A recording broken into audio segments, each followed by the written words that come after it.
सबसे पहले मैंने यहाँ पे ले लिया है बॉईल किया हुआ आलू और इस आलू को अब हम मैश कर लेंगे। तो या तो आप ग्लास की मदद से या मैशर की मदद से आलू को अच्छे से मैश कर लीजिए।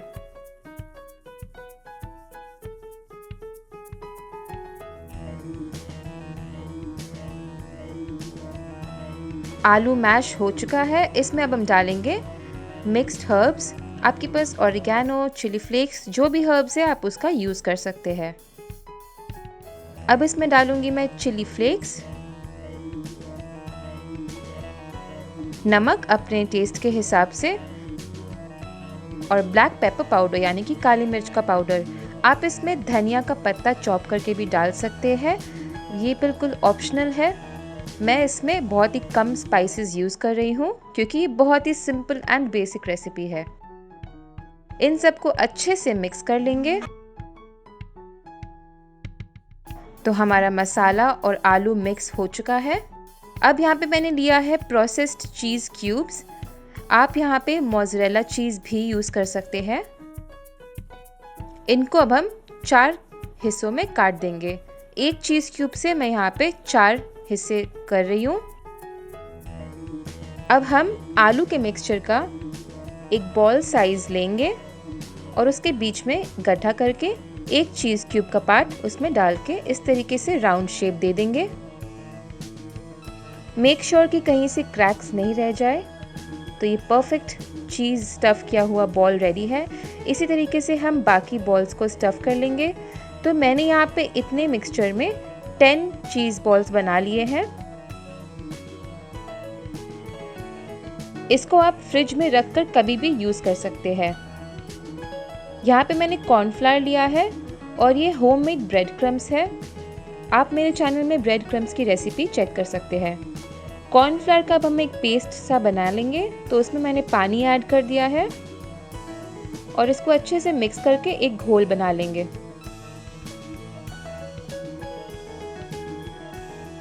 घोल जो है ज़्यादा गाढ़ा नहीं करना है। अब हम एक एक पोटैटो बॉल लेकर उसको पहले डिप करेंगे कॉर्नफ्लावर के घोल में। अच्छे से चारों तरफ से कोट कर लेंगे और इसको डालेंगे अब हम ब्रेड क्रम्स में और चारों तरफ से हम अच्छे से ब्रेड क्रम्स को भी कोट कर लेंगे। ये एक ऐसा स्नैक है जो बिल्कुल झटपट से रेडी हो जाता है। आप इस तरीके से इसको फ्रिज में भी रख सकते हैं और कभी भी यूज़ कर सकते हैं। तो हम बाकी बॉल्स को भी इसी तरीके से कोट कर लेंगे।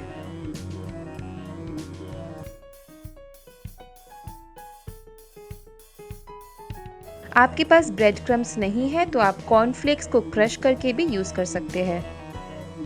तो हमारा कोट किया हुआ चीज़ बॉल्स बिल्कुल रेडी है। अब आता है मेन स्टेप। तो यहाँ पे मैं इनको सेकूंगी अप्पम पैन में।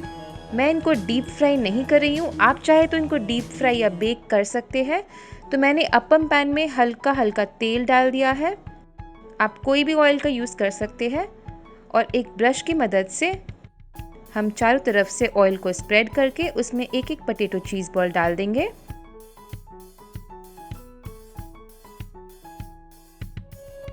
मैंने यहाँ पे हर एक कैविटी में तेल डाला है ताकि कैविटी जो है नीचे से जल ना जाए खाली होने के चलते। अब ऊपर से भी हम हल्का हल्का ब्रश से ऑयल लगा देंगे और फ्लेम को इस वक्त बिल्कुल मीडियम रखना है। फ्लेम को ज़्यादा हाई नहीं करना है वरना हमारा जो पोटैटो चीज़ बॉल है वो जल सकता है और वो कच्चा भी रह सकता है बाहर से। तो मीडियम फ्लेम में हम इसको तब तक रोस्ट करेंगे जब तक कि चारों तरफ से अच्छे से गोल्डन ब्राउन नहीं हो जाते।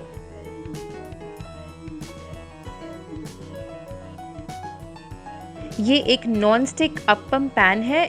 मैं रेकमेंड करती हूँ आप इसको ज़रूर खरीद के रखिए अपने पास। ये बहुत ही अच्छा इन्वेस्टमेंट है।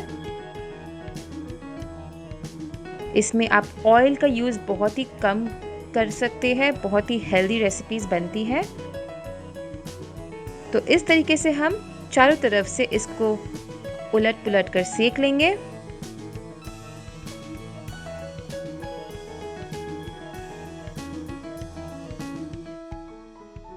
और जब ये चारों तरफ से सिक जाए तो हम इसको एक प्लेट में निकाल लेंगे।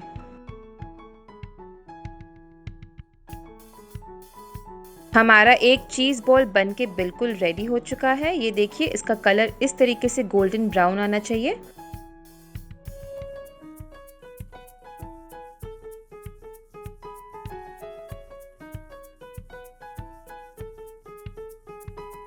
सेंटर के चीज़ बॉल्स पहले सिक जाते हैं, तो मैंने बाकियों को सेंटर में ट्रांसफ़र कर दिया था और अब हमारे सारे चीज़ बॉल्स बनके बिल्कुल रेडी है।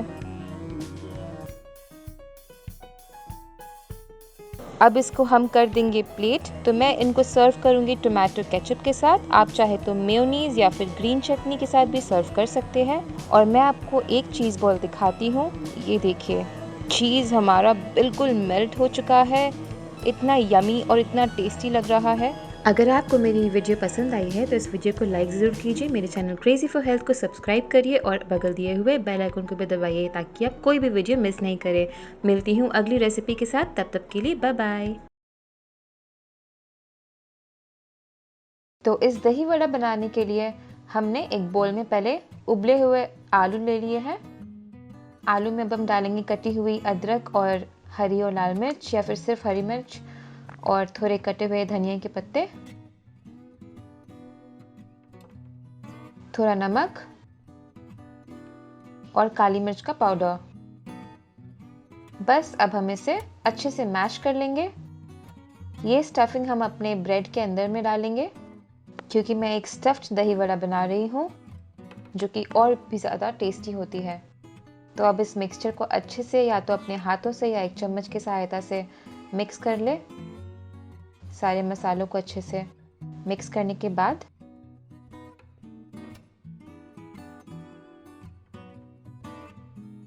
देखिए हमारा स्टफिंग रेडी हो चुका है।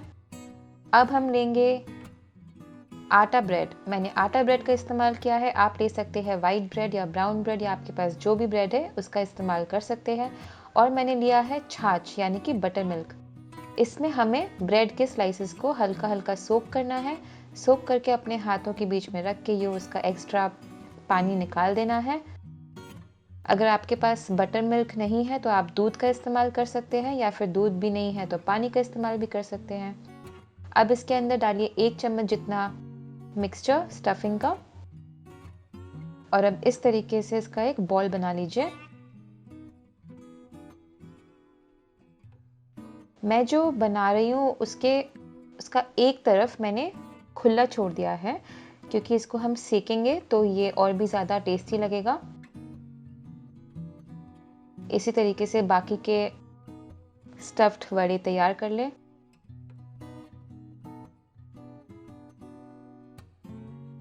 इस दही वड़े की रेसिपी में ना दाल चाहिए, ना भिगोने का ज़रूरत है किसी चीज़ को, बस ब्रेड चाहिए और उबले हुए आलू चाहिए और आपका दही वड़ा तैयार हो जाएगा।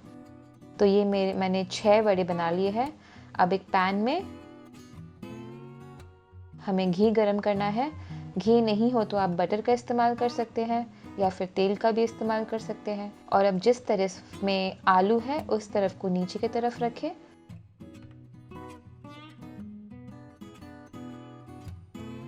और इसे 1 से 2 मिनट के लिए हल्का हल्का ब्राउन होने तक दोनों तरफ से पलट पलट कर सेक लें। ज़्यादा भी नहीं सेकना है वरना ये कड़ा हो जाएगा। हमें कड़ा नहीं चाहिए।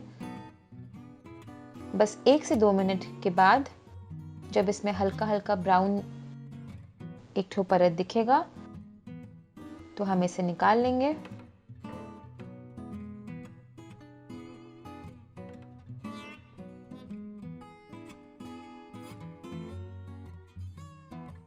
अब हमारे वड़े रेडी हो चुके हैं। इसे एक प्लेट में निकाल लीजिए और चाहे तो इसी तरीके से खा भी लीजिए क्योंकि ये ऐसे ही बहुत टेस्टी लगते हैं। अब मैं लूँगी एक बोल में दही। ये प्लेन दही है। इसको हल्का मीठा करने के लिए मैं डालूँगी शुगर लाइट। अब आपके पास अगर शुगर लाइट नहीं है तो आप नॉर्मल चीनी भी डाल सकते हैं। शुगर लाइट में क्योंकि कम कैलोरीज होते हैं तो मैं ये प्रेफर करती हूँ। अच्छे से दही में चीनी को मिलाने के बाद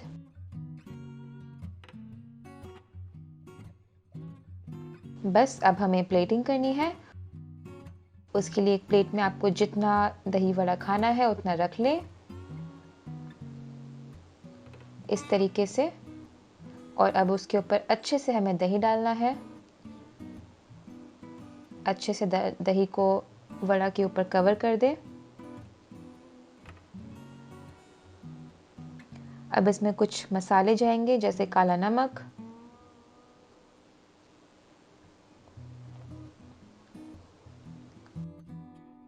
सेका हुआ जीरा का पाउडर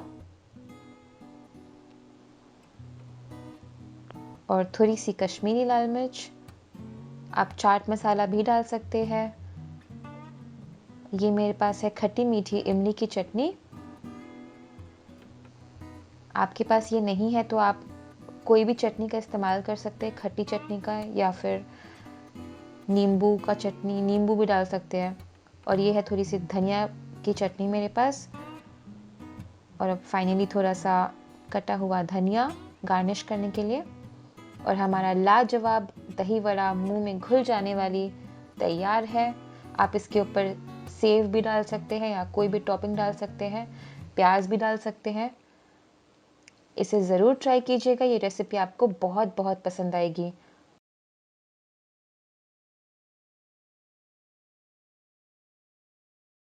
तो सबसे पहले एक पैन लेके हम उसमें सूजी को ड्राई रोस्ट करेंगे।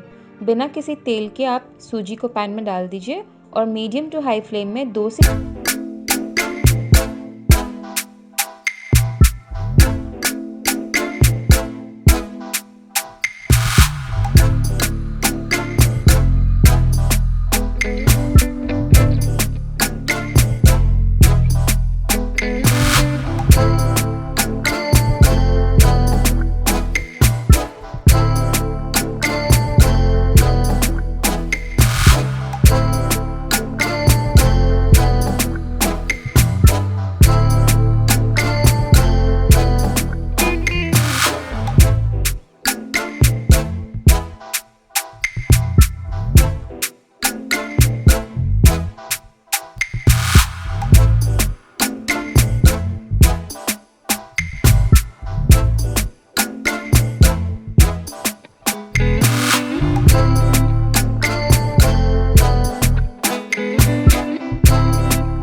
रखेंगे 5 मिनट के लिए, ताकि ये अच्छे से फूल जाए और सॉफ्ट हो जाए। आप दूध की जगह दही या फिर पानी का भी यूज़ कर सकते हैं, लेकिन दूध से इसका टेस्ट बहुत अच्छा आता है, तो मैं सजेस्ट करूँगी आप दूध ही यूज़ करें। तब तक हम एक बोल में ले रहे हैं जो हमारे पास बचे हुए चावल थे वो। यहाँ पे मेरे पास 1 बोल चावल बचा हुआ था, मैंने वो ले लिया है। अब इसमें मैं डालूँगी कच्ची सब्जियाँ, जैसे कि गाजर, प्याज, शिमला मिर्च। आप इसकी जगह कॉर्न, बीन्स कुछ भी डाल सकते हैं। अब मैं इसमें डालूँगी हरी मिर्च और हरा धनिया, ये अपने हिसाब से डाल सकते हैं आप। और ये सूजी जो है 5 मिनट बाद बिल्कुल फूल चुकी है, तो इसको भी हम ऐड कर देंगे मिक्सचर में और अच्छे से इन सब चीज़ों को मिक्स कर लेंगे।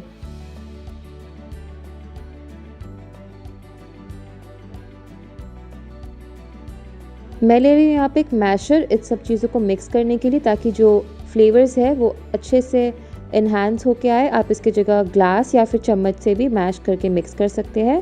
तो जो हमारा मिक्सचर है वो अभी काफ़ी सॉफ्ट है। इस मिक्सचर में अभी हम डोनट्स नहीं बना पाएंगे, इसे हमें थोड़ा बाइंड करने का ज़रूरत है। हम डालेंगे इसमें नमक, काली मिर्च का पाउडर, तो नमक अपने स्वाद अनुसार लेना है। अब ले रही हूँ काली मिर्च का पाउडर और लाल मिर्च का पाउडर। अब इसको बाइंड करने के लिए मैंने 4 से 5 ब्रेड स्लाइसेस लिए थे और इसको मैंने मिक्सर ग्राइंडर में अच्छे से ग्राइंड कर लिया है। तो ये फ्रेश ब्रेड क्रम्स बन गया। इससे मैं इस मिक्सचर को बाइंड करूँगी, ताकि ये हल्का सेमी ड्राई सा मिक्सचर हो जाए, ताकि डोनट्स का जो शेप है वो प्रॉपर्ली बने और डोनट्स हमारे पैन में टूट ना जाए। आप इस मिक्सचर को बनाकर फ्रिज में भी रख सकते हैं 2 से 3 घंटा, या फिर ओवरनाइट भी रख सकते हैं, ताकि आप नेक्स्ट मॉर्निंग इसको बना सकें। तो हमारा मिक्सचर बिल्कुल रेडी हो चुका है। इस तरीके से आप चेक कर सकते हैं। अपने हाथों के बीच में एक बॉल सा लेकर उसे फ्लैट कर दीजिए और बीच में से एक इस तरीके से होल बनाकर डोनट्स का शेप दे दीजिए।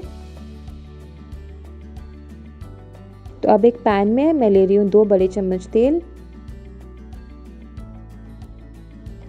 इन डोनट्स को हम डीप फ्राई नहीं कर रहे हैं, क्योंकि मैंने यहाँ पे हेल्दियर वर्जन दिखाया है, तो इनको मैं पैन में फ्राई करूँगी हल्का हल्का। मैं अब इसके ऊपर में हल्का ब्रेड क्रम्स कोट कर रही हूँ। अब ब्रेड क्रम्स के जगह पे सूजी का भी यूज़ कर सकते हैं, या फिर आप इसमें सेवई का भी यूज़ कर सकते हैं। गरम तेल में हम इन डोनट्स को मीडियम फ्लेम में रोस्ट होने के लिए रख देंगे। इनको बनने में करीब 4 से 5 मिनट लगेंगे और ये बिल्कुल बन के रेडी हो जाएगा। ज़्यादा पकाने का ज़रूरत नहीं है, बस इतना कि दोनों तरफ से इस तरीके से गोल्डन ब्राउन हो जाए। तो एक तरफ से गोल्डन ब्राउन बिल्कुल हो चुका है, ऊपर से बड़ी क्रिस्पी सा एक लेयर आ चुका है। अब हम इसे दोनों तरफ से गोल्डन ब्राउन होने तक सेक लेंगे।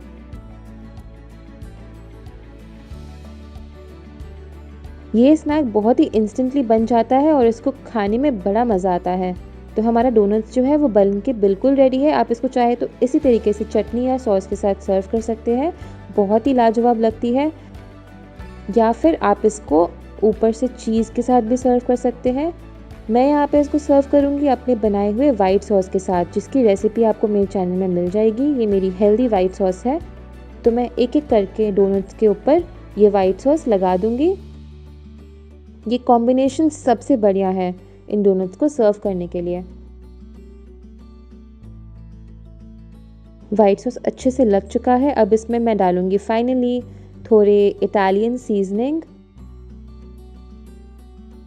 आप ऑरिगैनो एंड चिली फ्लेक्स का यूज़ कर सकते हैं। और मैं थोड़ी कलर देने के लिए डाल रही हूँ कश्मीरी रेड चिली पाउडर। और हमारी जो डोनट्स है वो क्रिस्पी क्रिस्पी चीज़ी डोनट्स बिल्कुल बन के रेडी है। एक बार बना के देखिए, आप चावल एक्स्ट्रा बना के रखेंगे ताकि आप इसको बना सके। अगर आपको मेरी वीडियो पसंद आई है तो इस वीडियो को लाइक ज़रूर कीजिए। मेरे चैनल क्रेजी फॉर हेल्थ को सब्सक्राइब करिए और बगल दिए हुए बेल आइकन को भी दबाइए, ताकि आप कोई भी वीडियो मिस नहीं करें। मिलती हूँ अगली रेसिपी के साथ, तब तक के लिए bye bye. For this recipe, I am taking 2 cups of boiled sweet corn. Now take the corn in a mixer and coarsely grind them. Now in a bowl, add the crushed corn,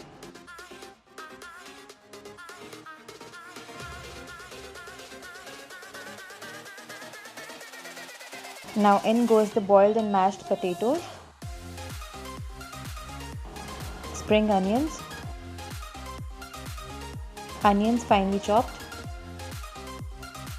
ginger, garlic and green chilies, and the whole corns, rice flour,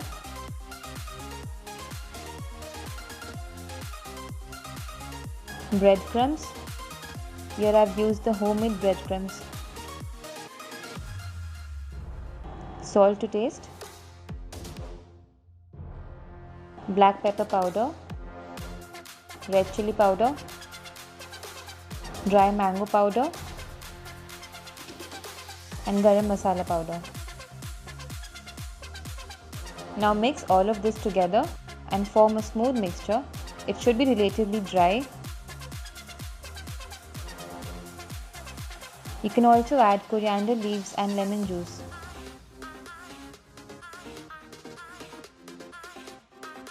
Once it's done, we'll be shaping them into kebabs. For that, I've taken wooden skewers. You can also use ice cream sticks, or you can just make plain round kebabs.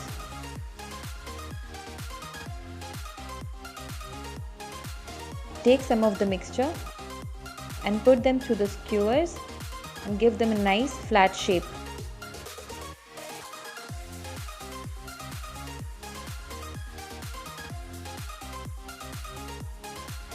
Now coat them with breadcrumbs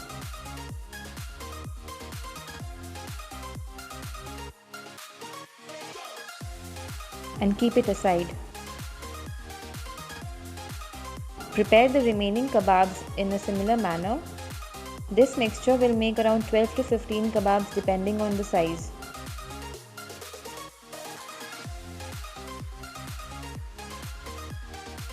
Once the kebabs are ready, allow them to chill in the fridge for around 5 to 10 minutes.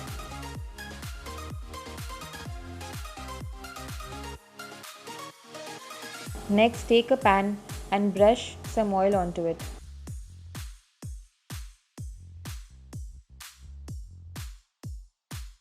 Now carefully place the kebabs and in a low flame roast them from both the sides. This process would take around 8 to 10 minutes. Keep roasting the kebabs till they turn golden brown from both the sides.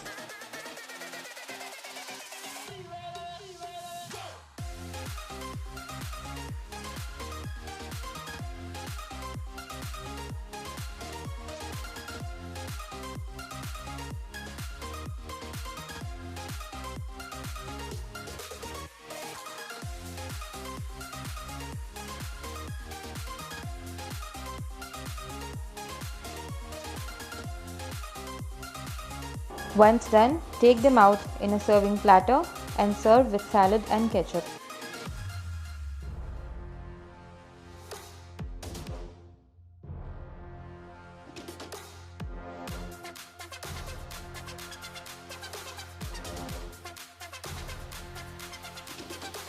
Now as you can see, the kebabs are very crispy from outside and very soft from inside.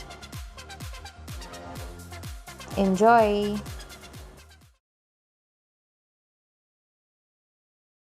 To make the peri-peri sauce, I have taken red bell peppers, red chilies, garlic, salt and black pepper powder.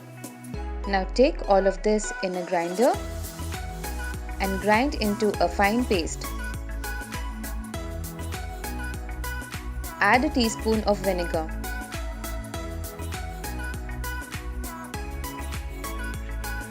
Next, in a bowl, transfer the paste and now take 250 grams of paneer and cut them into big slices.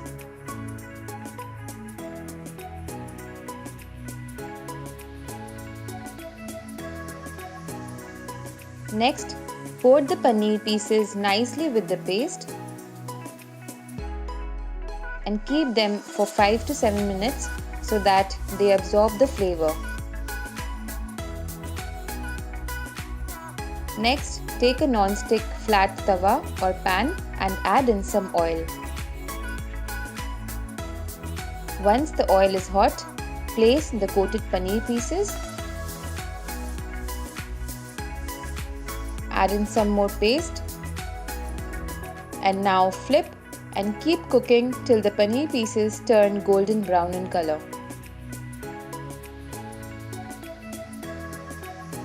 Keep the flame on medium heat and keep applying the paste. Add some more oil if required.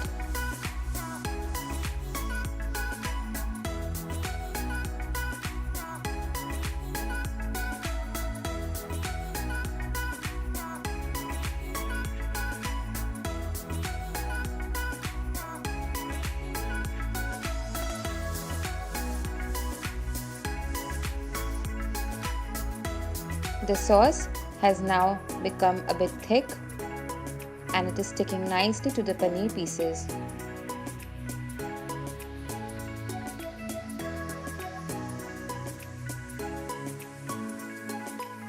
This process might take around 3 to 4 minutes. After 3 to 4 minutes, the paneer pieces will be ready, and now take them out in a plate. Next, we'll saute the vegetables. For that, in a pan, take 1 teaspoon oil and add in vegetables. Here I've used bell peppers, baby corn, capsicum,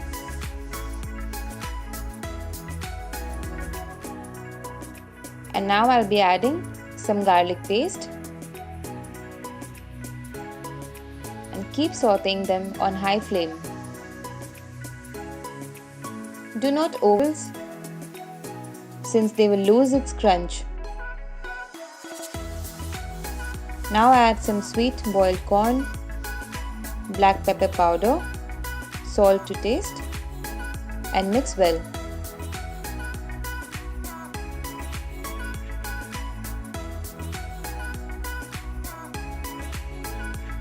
You can add more vegetables like onion, red bell pepper, or cauliflower, broccoli, etc. Now add 1 tomato and stir well.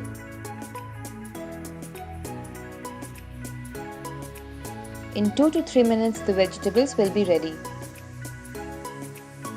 Next, we're making the lemon butter sauce. For that, I've taken lemon juice, garlic paste, and mix well. Add some salt and now add butter pieces and mix well on a low flame.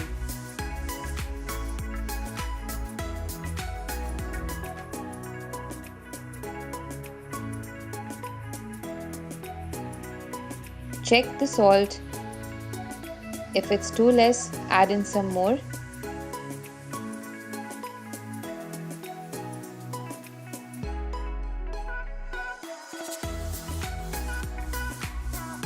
Add some black pepper powder and mix well.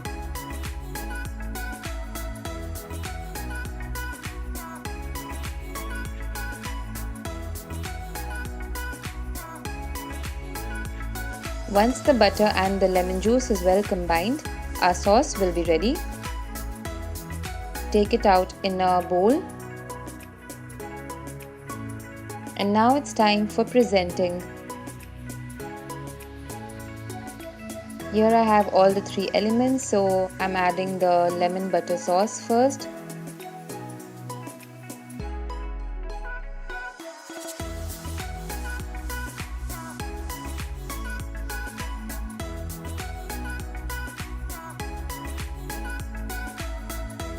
Next, I'm adding in some onion rings on top of it.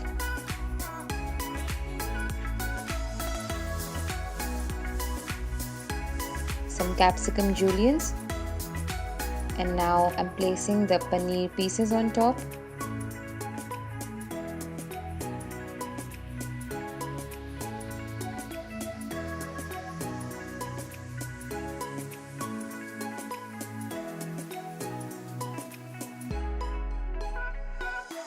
And now finally it's time for the vegetables. This is my style of presenting the dish, but you can present it in the way you want it to.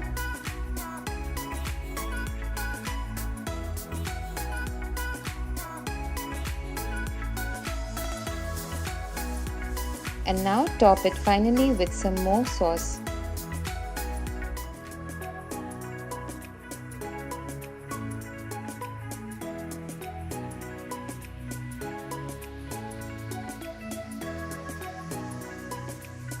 And the beautiful looking peri peri paneer is now ready.